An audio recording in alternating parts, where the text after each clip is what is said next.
এই স্লোগান আমাদের সাথে যায় না, ঠিক আছে?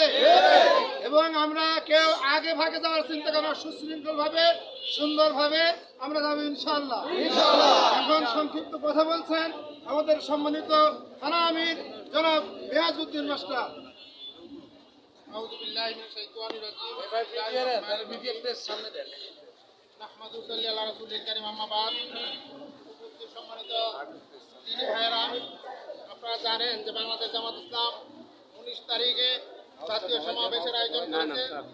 উক্ত সমাবেশে জামাত ইসলামী এবং অন্যান্য ইসলামিক দলের নেতৃবৃন্দ বক্তব্য রাখবেন।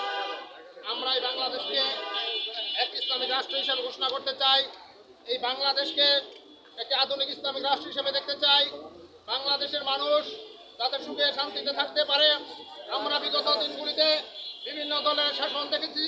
আপনারা যদি বাংলাদেশ জামাত ইসলামী আগামী নির্বাচনে দাঁড়িপাল্লা প্রতীকে যে নির্বাচন করবে, সেই নির্বাচনে আপনারা দাঁড়িপাল্লা প্রতীকে ভোট দিয়ে আমাদেরকে যদি সংসদে পাঠাতে পারেন, আমরা ইনশাআল্লাহ জাতীয় সংসদে জনগণের পক্ষে, সাধারণ মানুষের পক্ষে আমরা কথা বলবো এবং সাধারণ মানুষ যাতে সুখে শান্তিতে থাকতে পারে, সাধারণ মানুষের উপর যাতে কোনো ধরনের জুলুম অত্যাচার না হতে পারে, রাস্তাঘাটে রিক্সা ভ্যান কোনো জায়গায় যাতে চাঁদাবাজি হতে না পারে, আমরা সেই ব্যাপারে সোচ্চার ভূমিকা রাখবো। প্রিয় ভাইয়েরা, আমরা আজকে 19 তারিখের সমাবেশকে সফল করার জন্য আমরা শুভেচ্ছা মিছিল করব। আমাদের শুভেচ্ছা মিছিলে আপনারা সবাই অংশগ্রহণ করে বাংলাদেশ জামাত ইসলামের হাতকে শক্তিশালী করবেন এবং আমাদের মিছিলে যোগদান করে আগামী বাংলাদেশে একটি সুন্দর রাষ্ট্র গঠনের কাজে আপনারা সকলেই সহযোগিতা করবেন। এই আহ্বান রেখেই আমি আমার সংক্ষিপ্ত কথাখানে শেষ করছি। আমার তৌফিক ইল্লা বিল্লাহ। আসসালামু আলাইকুম রহমতুল্লাহ। কিছুক্ষণের মধ্যে আমাদের মিছিল শুরু হবে। আপনারা সুশৃঙ্খল ভাবে আমরা এখান থেকে সামনের দিকে যাব, আপনারা আমাদের সামনে থাকবেন।